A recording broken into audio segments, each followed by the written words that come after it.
This is Take Two with Jerry and Debbie on EWTN Radio.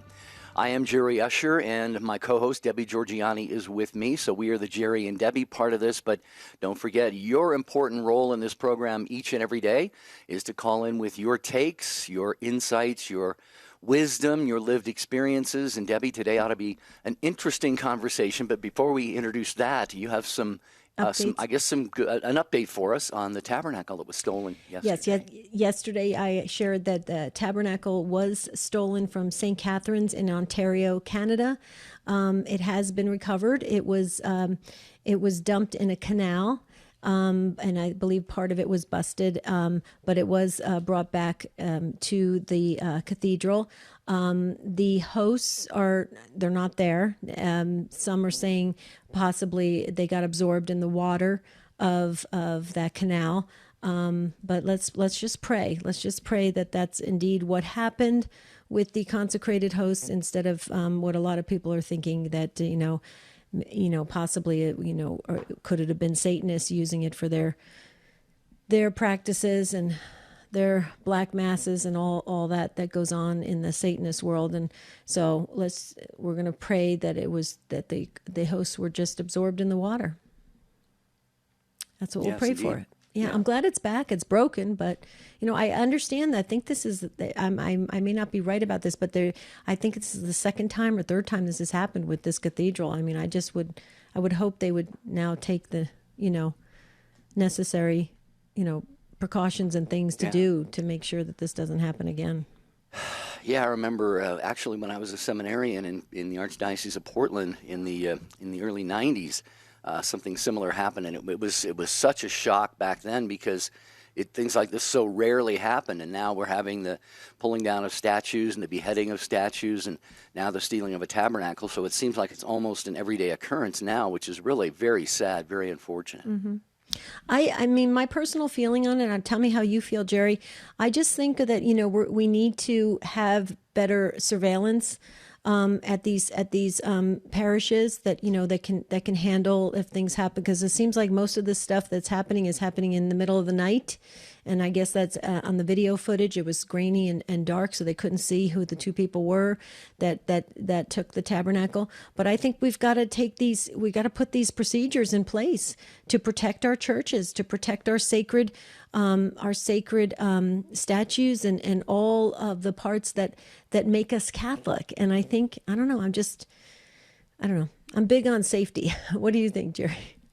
Well, I am too. I really am too. And these are disturbing things that happen. And, I think it's just part of a bigger assault upon our faith, whether it's, people doing it in an organized manner or just sort of willy-nilly here and there. It's part of, I think, our faith is really in the crosshairs right now, and we need to be very, very vigilant and be on our knees asking God to help us every day. Mm-hmm. Well, we're going to be talking about something that's going to get your very passionate blood boiling. It just seems to do it when we talk about, no, it's not politics. We're not talking about politics. We're talking about marijuana. Okay? We really are. We're talking about marijuana. And believe me, people get very passionate on all sides of this. So you ready, folks? Weigh in on this. Here you go. The phone lines are open. 833-288-3986. We'll read to you what we put on take2show.com. Is recreational marijuana really okay? Recreational marijuana, that's a tongue twister, is legal in 11 states for adults over the age of 21 and legal for medical use in 33 states. And there's a strong push to make cannabis broadly available, with measures appearing this fall on the ballot in various states. And we want to know, what do you think about this? Is this really okay? And just to let you know, it's on the ballot here in Arizona, and we narrowly defeated it last time, and so this is going to be an interesting fight to the finish here in Arizona. Don't count on that happening again. Well, I mean, look at it. This is unbelievable. Yeah. It is. It's gaining momentum, and we want to hear what you have to say about it. So tell us how you feel about medical, versus recreational marijuana use. If you think it's a gateway drug to harder drugs, if you think it's okay, we should just make it legal, because it's ridiculous for people to have these things on their record. Tell us what you think about this, okay?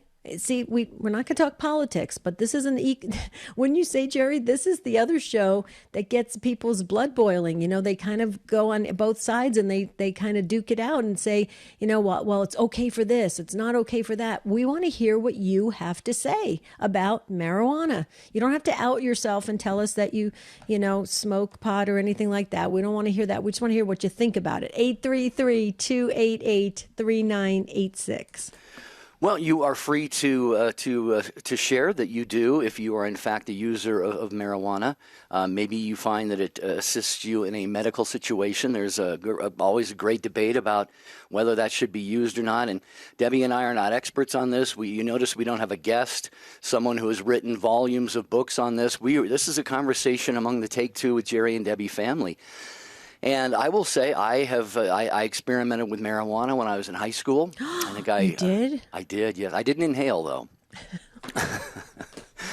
I did inhale, and it just didn't do anything for me. Maybe I just got some cheap stuff. I don't know, but I tried it about 10 times, and that was it. And it just was kind of boring to me. So it's been probably since my sophomore year in high school that I had taken part in that. But I do have to say this, Debbie. I kind of jokingly could imagine so many people I went to high school with are probably really ticked off right now, because you had to kind of sneak around to get it back then, and it was hush-hush and all of this stuff. Now it's legal everywhere. They're going, oh, okay, right, now it's legal. Back then we had to work so hard to get it, so. Yeah. Well, I'm going to hold back on how I feel about it.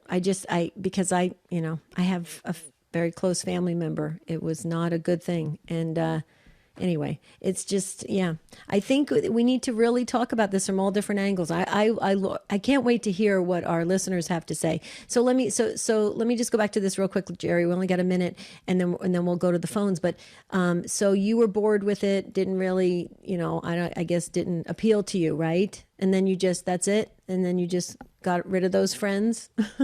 No, I didn't get rid of the friends. They still came to class very stoned.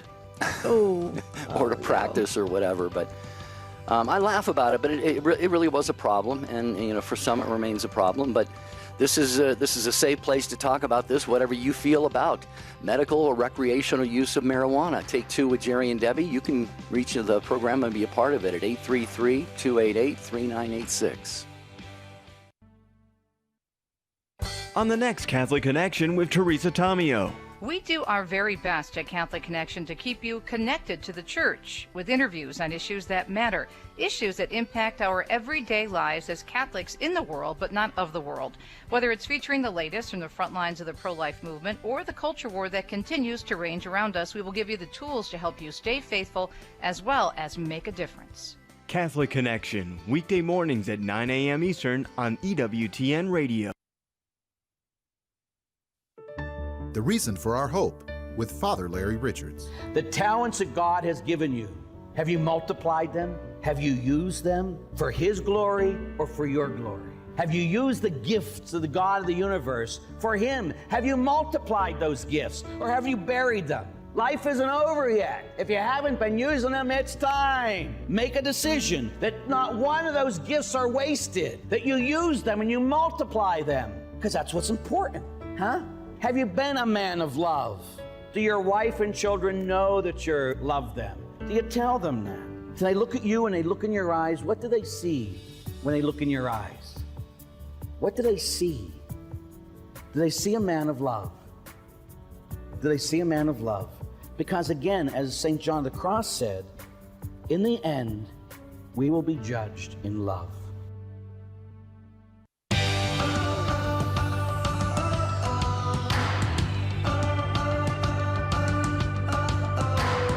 Well, it seems there is an interest in this topic because the phone lines are already packed here on Take Two with Jerry and Debbie. We do have a waiting area, waiting room, so to speak. We call it the phone queue. So if you would like to weigh in on this conversation about medical or recreational use of marijuana, you can do so at 833-288-3986. Debbie and I have mentioned our brand new book, Trustful Surrender, Stories of Grace Amidst Crisis. And we're going to be discussing that on a couple of upcoming shows. Next Tuesday on Women of Grace with John Ed Benkovic. But the show I wanted to really highlight is The Church Alive. It's Saturdays at 7 a.m. Eastern and 1 p.m. Eastern Time on EWTN Radio. And we are going to be joining our good friends Brian Patrick, Dr. Matthew Bunson, and Father Thomas Petrie. They look on the week just past and the week ahead in the church and in the world. And Debbie, they are graciously devoting a segment to our book this week. Yay. So we're looking forward to that.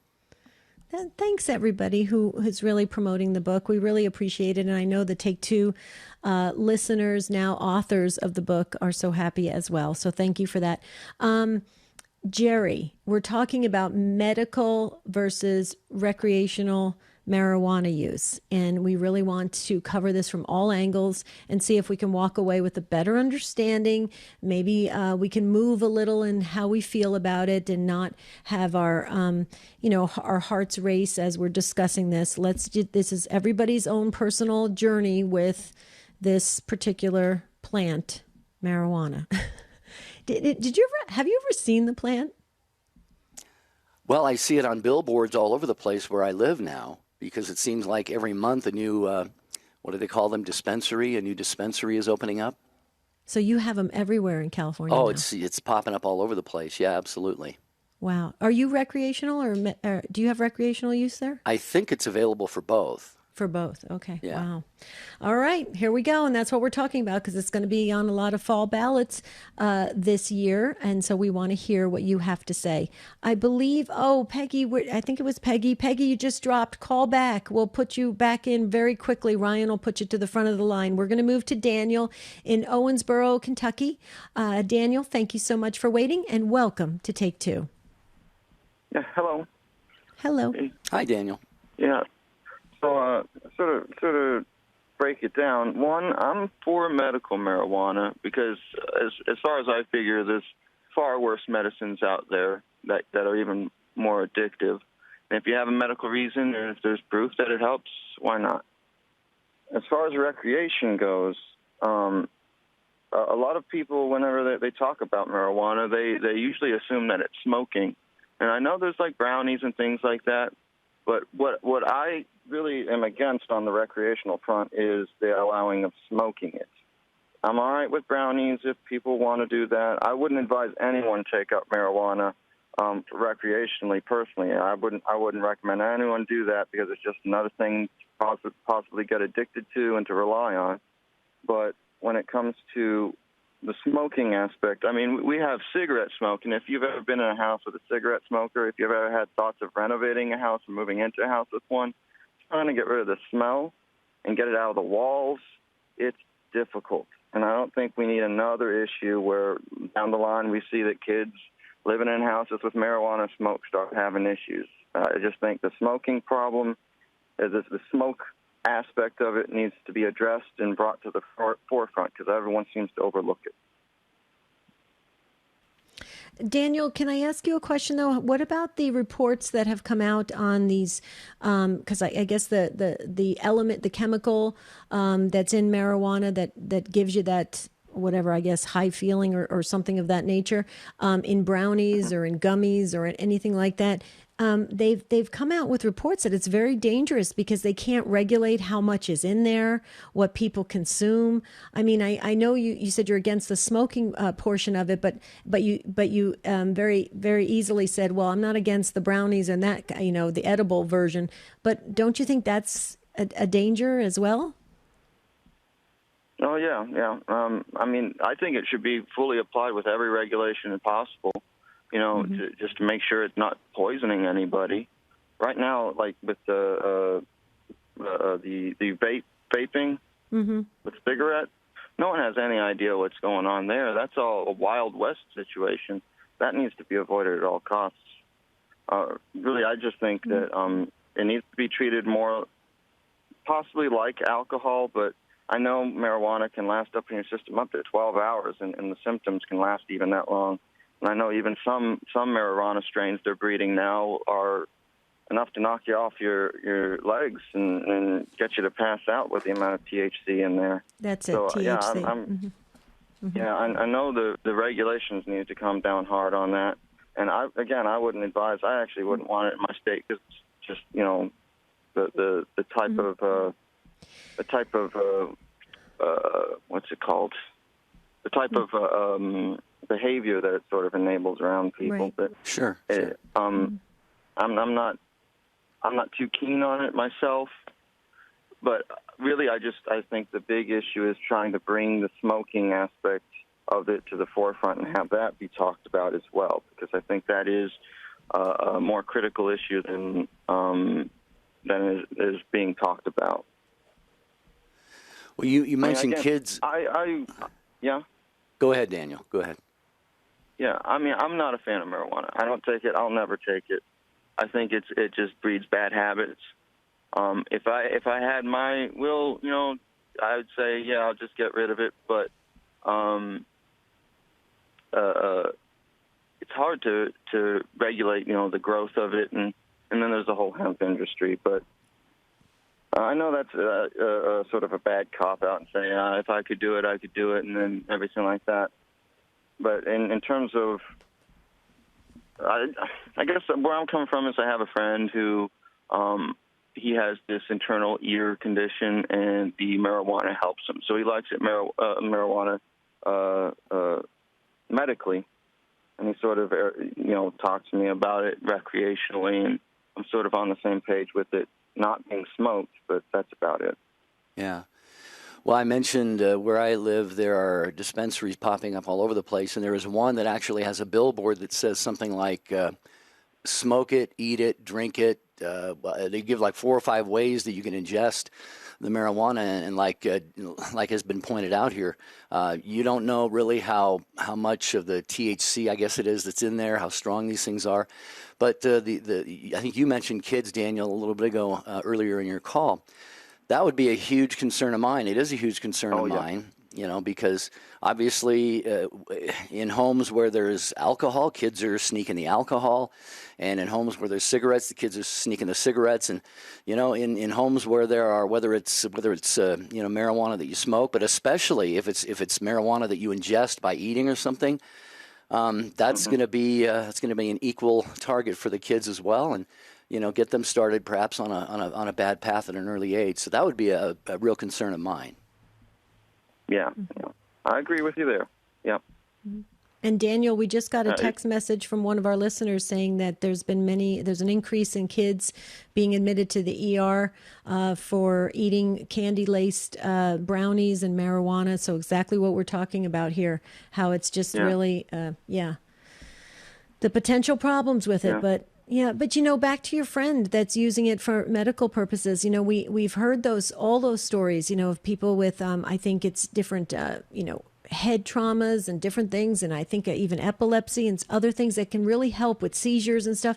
And so that's understandable, but that's like the same thing with taking pain medication like opioids, but then it transitions into something that goes way beyond that. And now it's addictive. Now it's a problem. Now it causes destruction in the person's body and their mind and actually even their soul sometimes, because it takes over their life.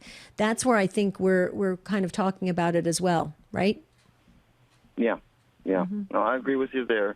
Again, I wouldn't recommend it anyone to take it up recreationally. I steered clear of it as well as I could. I never took any.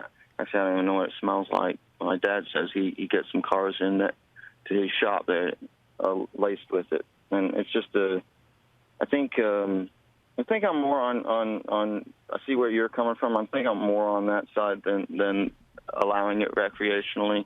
Mm-hmm. But I just really think that the smoking aspect of it, just all across the board, needs to be stopped. No smoking. Mm-hmm. No smoking. Yeah. Fair enough. Daniel, and I'm not big on vaping either. I don't like vaping at all. I'm not either. Mm-hmm. Daniel, thanks for weighing in on this. Daniel. We appreciate it so much. You got us started on a very good note there on our calls here on Take Two with Jerry and Debbie. We have tons of them to get to, so we will thank you, Daniel, and move on to Kay in Midland, Texas, listening on Guadalupe Radio Network. First-time caller to the program. Hi, Kay. Welcome to Take Two. Hello, Kay. Hello? Yeah, Hi there. hold on. Hi. Okay, I'm just calling to say I'm a retired teacher. I retired this May after 48 years of teaching.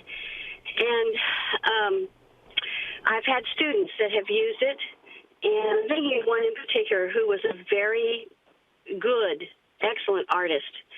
And his dad used it. So he got into it.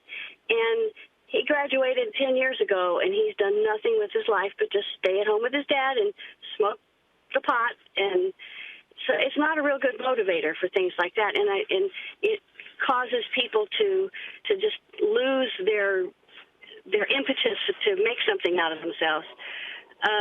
So as far as recreational use is concerned, I'm definitely against that. And I agree with the former caller about the smoking. My mom smoked like a dragon for 40 years, and I grew up in a house with cigarette smoke, and so I have asthma today because of it. I can't imagine what it would be like for a child with the smoke and the marijuana.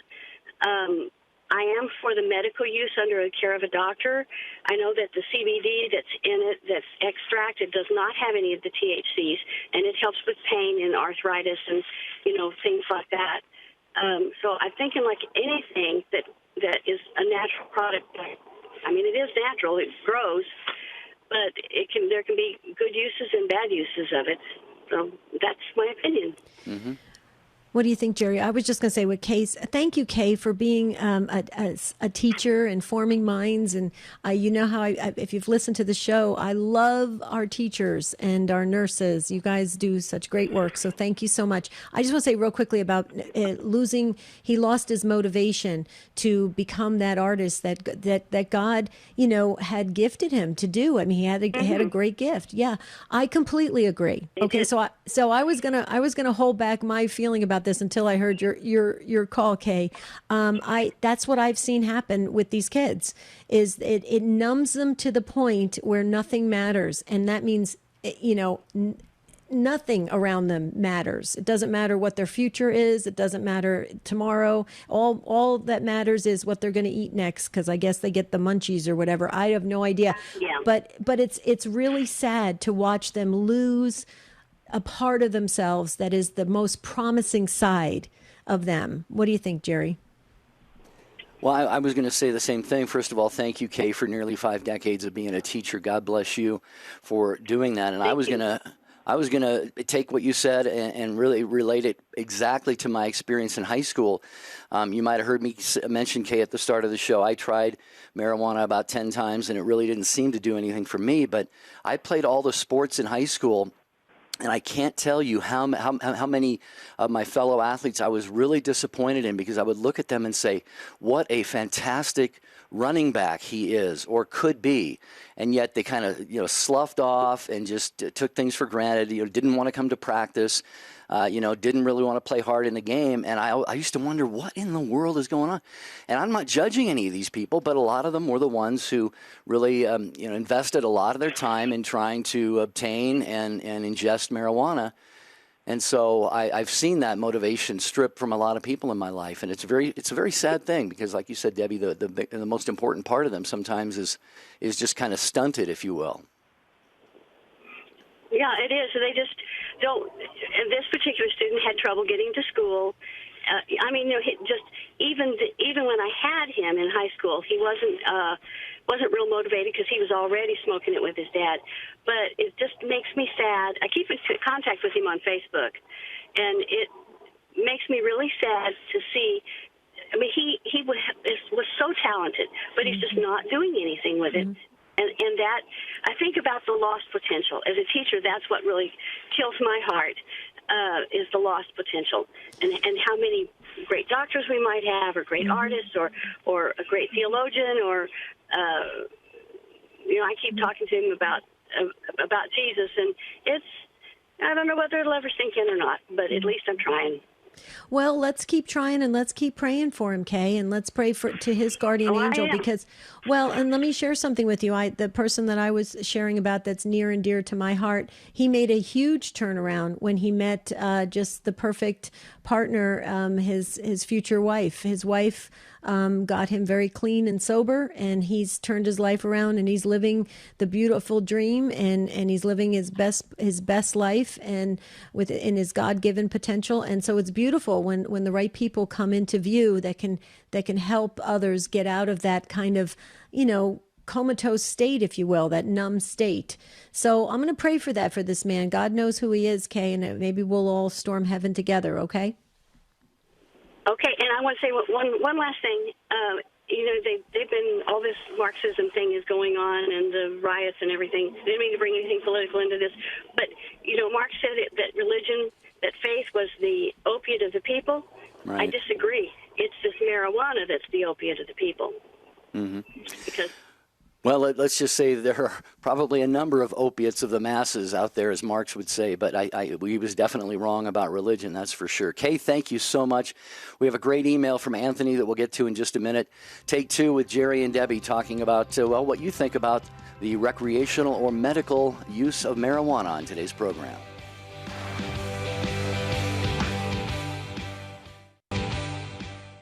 Dr. Greg Popcak. We want listeners to see that God has a unique and unrepeatable plan for their lives and how to rejoice in the work God is doing in their hearts and in their homes. The leading Catholic voices are on EWTN Radio. And this is an EWTN Bookmark Brief. Just had the great pleasure of speaking with a great friend of the network, Father Brian Thomas Beckett Mulady, OP, about his latest book, Captivated by the Master, a theological consideration of Jesus Christ, proudly published by EWTN Publishing, available through our EWTN Religious Catalog, EWTNRC.com. Tell us, Father, Captivated by the Master, a theological consideration of Jesus Christ. What is this about, and what is it based on? It's an attempt to try to explain the traditional Christology, study of Christ, of the Roman Catholic Church, which was in ascendancy up until the 60s for thousands of years, and especially as enunciated by Thomas Aquinas, to a popular audience. Father Brian Thomas Beckett Mulady's book, Captivated by the Master, a theological consideration of Jesus Christ. Book's available through our catalog, of course, EWTNRC.com. Look for the entire interview coming on the network. And this has been an EWTN Bookmark Brief. Thanks. Looking for a 2020 view on how Catholics are voting in the upcoming election? EWTN News and Real Clear Opinion Research are partnering to bring you clear and concise data on where the nation stands on issues, candidates, policies, and more by surveying Americans, including Catholics like you. And it's available now at EWTNnews.com/poll. Hi, this is Dr. David Andrews. If you just don't understand something about the Catholic faith, Call to Communion is the show for you. Join us Monday at 2 p.m. Eastern on EWTN Radio. Now, back to Take Two with Jerry and Debbie.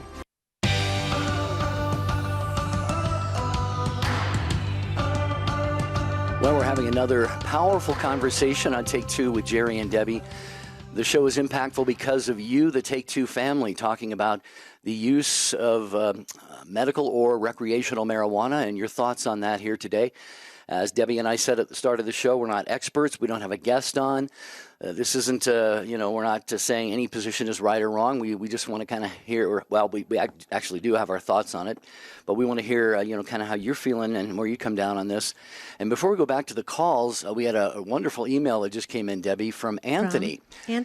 And he says, hello, Jerry and Debbie. Had to chime in on this issue. I think this is plain and simple evil. All of my past relatives never used it. Now, all of a sudden, it's needed for medical purposes. My 94-year-old grandmother has aches and pains but does not desire this. For those who want medical marijuana, this is an excuse. Maybe God wants us to walk with some pains we have and give it up to Him. Our culture wants to numb any pains or discomforts and everything. This falls in line with casinos popping up everywhere, porn shops, strip clubs, and now marijuana use. Just because it's so-called natural doesn't mean it's right. God bless, Anthony. Well said. I think you make some very good points. I definitely need to reread that email again. That was very well stated, Anthony. Okay, Matt is in Jacksonville, Florida. EWTN app, that's the way you're listening. Thank you, Matt, for waiting, and welcome. Hello there. Hi, Matt. Hi, Matt. I wish I could have heard what the last guy was saying because I couldn't hear everything he was saying. I've heard very little from him. But from what I was gathering, I think we're coming from two different ballparks. He was, I don't know. Well, anyways, I'm going to tell you a little story that I came across from St. Ignatius of Loyola. And it was about 4 or 5 years into my journey. I'm on 6 years of it, and I am an active smoker. So anyway, St. Ignatius of Loyola. Let nothing that is not evil be put away, because abuse of it is possible. To do so would shut the way to a great increase of God's glory. I don't know what he was talking about. But on my journey, my journey is I hid from it all my life. I got saved when I was 40 and chirp 18. Christ renews his parish. Praise be to God. Fell off. Well, I followed him for about 2 years. I quit. My dad died. Started smoking again. Well, I'm not going back to church. I'm a phony. 7 years, 8 years, my Lord punished me. Well, he was just getting my attention. So, to the same man that brought me to Christ, James Dale Harper, he passed away now, God rest his soul. His death brought me back to life of the story I heard, and I'm not going to go into that. But when I heard these special words, I got saved again. And I went and talked to a priest. I said, Father, is smoking weed going to put me in hell? Oh, no, my son. It's a peace herb. It's like, what did you just say to me? So, of course, I use my compass now. You have several directions like a boat. You have several ways to use your compass for your conscience. Well, I went to about 6 other priests, and the last one is someone from EWTN. He's probably the one that gave me the most negative, and he never gave me a chance to ask him about, can I still receive and smoke and still be, if it is a sin, be relieved of it at the Mass when it begins, because our venial sins are taken away. So I've given myself to God for 6 years. I have become a pot-smoking, rosary-toting, Bible-quoting, devil-smoting Catholic, and I will stand out for him everywhere I can. I am a church militant. I know I have a chain of command. And I have actually about 7 years in the Army. I was my highest achievement there, and I think I brought up military before, maybe not with you, but I went in the military. My supervisor smoked, and we hid. But I became the Soldier of the Year in Bad Kreuznach in 1983, Matthew Reese. So I'm just giving you another side of it. I'm kind of feel guilty because I know, I'll be honest with you, my block as a child, I could never read and comprehend. I went to school. My mind was all over the place. But then, whenever I was studying for my business license, I have a roofing company, and I found, I'm taking algebra, and I can smoke, and I can understand, and things are coming together, but I still thought I was doing wrong. Then I had my saving grace. My grace really is I don't have a lot of poison. Hadn't had a lot of poison in my head because I never read a lot. Now that God said I can do this, I gave him everything. I'm giving him everything, and I'm learning all his wonderful words that he has in there for us to defend our faith and know when to use it, and I'm getting better at it every day. I'm in a spiritual battle, and I'll tell you what, most people aren't. They live, and they don't profess.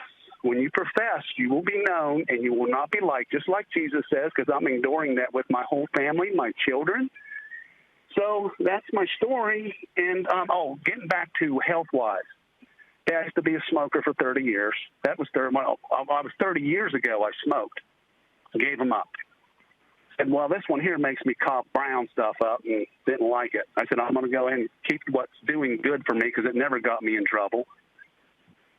So I was at a doctor's within a year, and he's checking me out. Everything's good. And he said, do you smoke cigarettes? I said, no. And I said, well, he says, oh, okay. He says, how long has it been? I said, it's been 30-plus years. He says, oh, okay. I said, well, why did you ask me that? He says, well, because we wanted to do an X-ray on your chest. And I'm telling you, as sure as I sit here, he says, we don't need to do an X-ray on your chest. My chest does not hurt. You do have to manage what you're doing, especially with this new stuff out there, and you got to watch just got to calibrate it, because it is, some of that stuff is very hard on your lungs, and I have adjusted, but it is a gift. It's a gift to me, and St. Ignatius of Loyola, you think about when the days when there was nothing illegal then, and it's our free will to choose to do what we want. It's not their will to tell us what we can do and what we can't do. You can drink alcohol, but you can't do this. It doesn't make any sense. When we become of age, that is our free will. Now, we got to keep it away from our children, and maybe this is something some children need. I don't know, but it doesn't cost anything, and it grows free in the backyard. I heard the other day it's grown wild over, like it should be over in Canada. Mm-hmm. But God bless you, and I'll pull back and listen to what the responses are. Thank you so much. God bless you. God bless you, Matt. Don't let him go yet. Oh, he went. I wanted to ask him a question. Go ahead. Yeah. Thank you, though, for calling, Matt, and just for being so candid about what you had to say. And, Debbie, first of all, I just want to say he sounds like someone who's very clear-headed. He's very articulate, very eloquent, and not like somebody who is, in some way messed up or has mind altered by the smoking of marijuana. I think that is where, and I'm not an expert on this, but I think that's where the church would say the sin comes in. Same as with alcohol. If you go out with your friends and you have a pint of beer or a second pint, that's fine maybe. If you have 6 or 7 or 8 pints and, that just dispositions you to do all kinds of things you shouldn't do, the mind altering part of it. So, I don't know what else to say to Matt, but I know you have something you'd like to share. Well, and Matt, if you're listening, I just want to say I really admire you're on fire for the Lord. I think that is so beautiful, and I hope and pray that continues and grows and spreads and radiates to other people that interact with you, because I think it's just a wonderful thing how much you love the Lord. If you had stayed on, you had dropped off, I was going to ask you, you said somehow it helps you and like even have a clearer thinking. I was actually going to say, what draws, what part of marijuana smoking are you drawn to? Like, do you feel like you have to have it every day? Is there a reason? Is there something emotional going on? I was trying to get to the heart of it, because here's the only thing that doesn't sit well with me, and I'm coming from a different perspective because I have a very close loved one that started with smoking marijuana, and it was a gateway drug into much harder drugs, like heroin and stuff like that, and cocaine and all sorts of things, and opioids, everything, you name opiates, you name it. It was just horrible. How do you know when enough is enough? How do you really know if you're controlling it?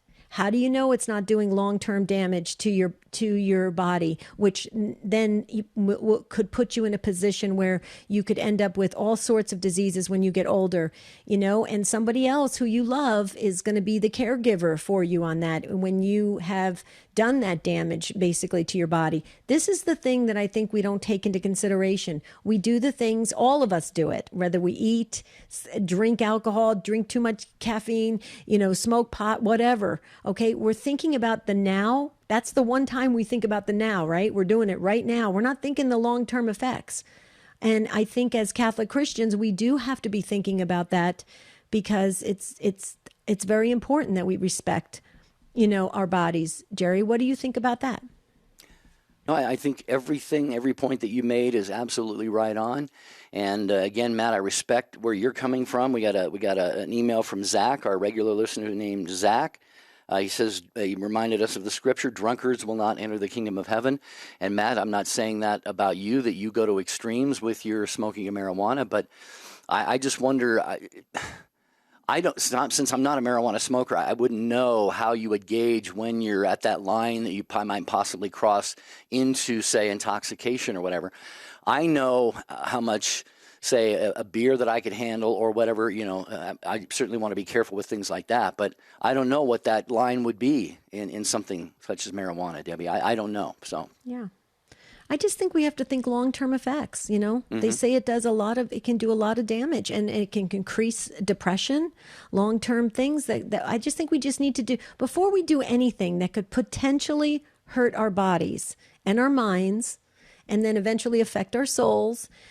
Just please do the research before just entering into it and seeing how addictive something like this is. I personally think it's dangerous, but I understand where Matt's coming from. It seems to somehow work for him.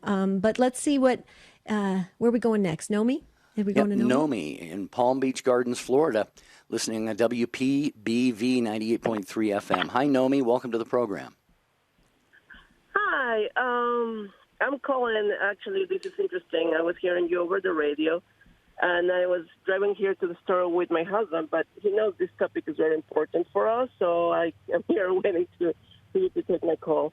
So here's the deal. I'm going to state it.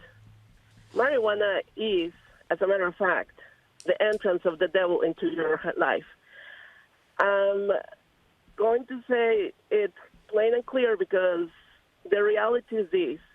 I know people in NA, which is Narcotics Anonymous, people in AA, and I have also got the blessing because I dated a person who was using drugs the family week that they do sometimes in some of the recovery centers. Many people are not aware of the damage these drugs does on the long term. And also, this is something I know as a fact. Many people who are using marijuana, they justify their use because, and this is the worst part, we're saying like, oh, it's recreational, oh, it's medical. They justify the use. And that's the little thing the addict needs to justify destroying their bodies because, like people in AA say, this is a program for people who wants it, not people who needs them. And it will take a long time before a drug addict, and until like they hit bottom, that they have the courage to go and say, oh, maybe this was a bad idea. They were researched, and actually I found it, right now I'm not prepared, but research they have done, people who have used marijuana for 20 years, and they show that the people become dumber. And, there is research, people who have been using it, and actually how it destroyed their lives. And they followed these people for 20 years. So it's not like 1-2 years, like long term. And just consider this as another interesting fact. One of the doctors in the family week mentioned, you think like marijuana is the marijuana you used to use in the 60s. Guess what? That is not the fact. They add items to it, so because that's their desire. That's what the people who are doing with the drugs, and I'm sure they are the ones behind all this. Like, a little bit of drug is not a big deal. It's okay. If nothing happens. No, they do these drugs and design them for you to get hooked the rest of your life. So many people, this is ludicrous. I had a girlfriend, and I say I had because of my experiences in my life, I have decided I don't want nobody who is using drugs because I know the destructive effects that it has in my life. That is a fact, and the problem is that sometimes we think that being Christian means accepting abuse. No, it's not. So she told me, oh, well, we don't do drugs, but I do marijuana. Guess what happened? That's when the girlfriend became ex-girlfriend. I don't deal with her. I don't like dealing with people who are doing with drugs. That is a non-negotiable in my life because, like I said, I've been affected by people who are doing drugs. Actually, we detached from friends, family members of my husband because of similar things. We do not condone under no circumstance the use of marijuana. It is painful. Nomi, but what you're saying is, I don't know if you heard when you were waiting on hold, I was sharing the same thing after Matt's call because Matt was sharing how he has placed it in his life, and for him, he is functioning. And I was just introducing, he had dropped off the line, but I was introducing similar to what you were saying, the long-term effects. There's stories about it affecting, like you said, the brain cells and things like that, and cognitive, you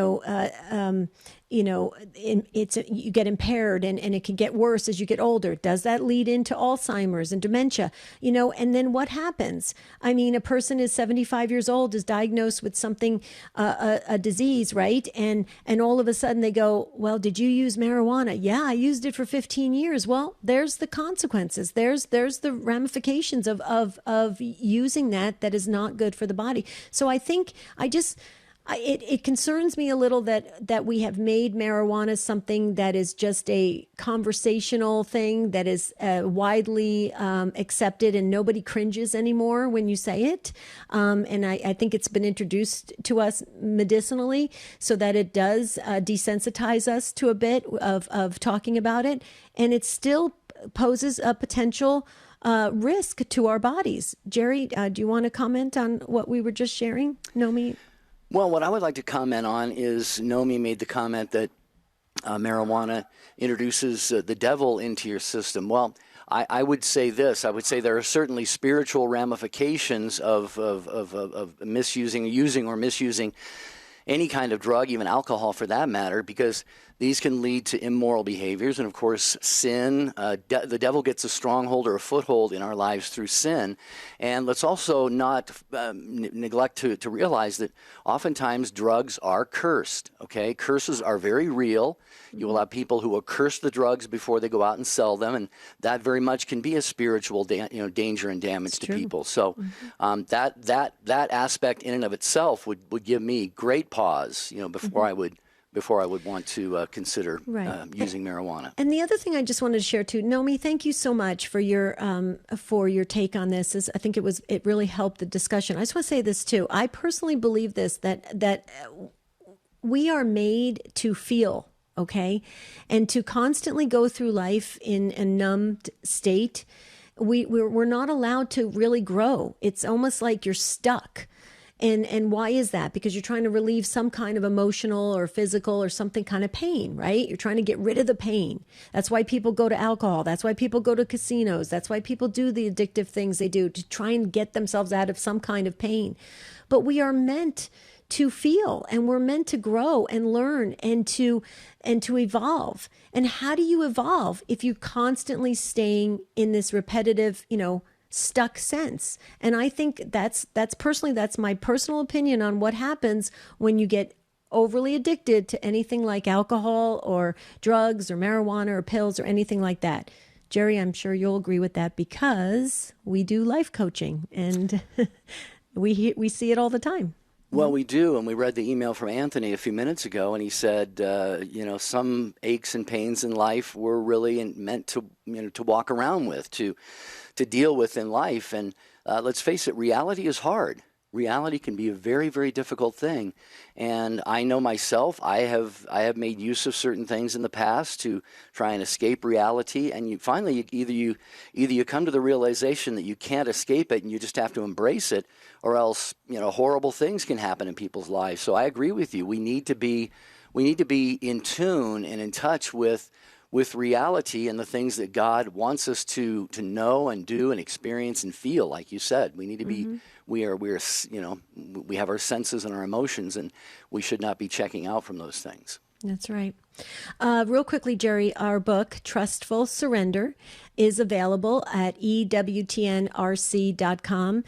These are real-life stories from our listeners, from the Take Two family, 11 of them, talking about the twists and turns and ups and downs of leaving the faith. And some have come back to the faith. Some are still on that journey and that path. And it's very interesting. Gives you a lot of hope. You can really see yourself and maybe your situation with your loved one in one or a couple of these stories. It's a very quick read, and I think it's a great book to give as a gift. I'm just going to say that. So EWTNRC.com, Trustful Surrender. It's the book of the month.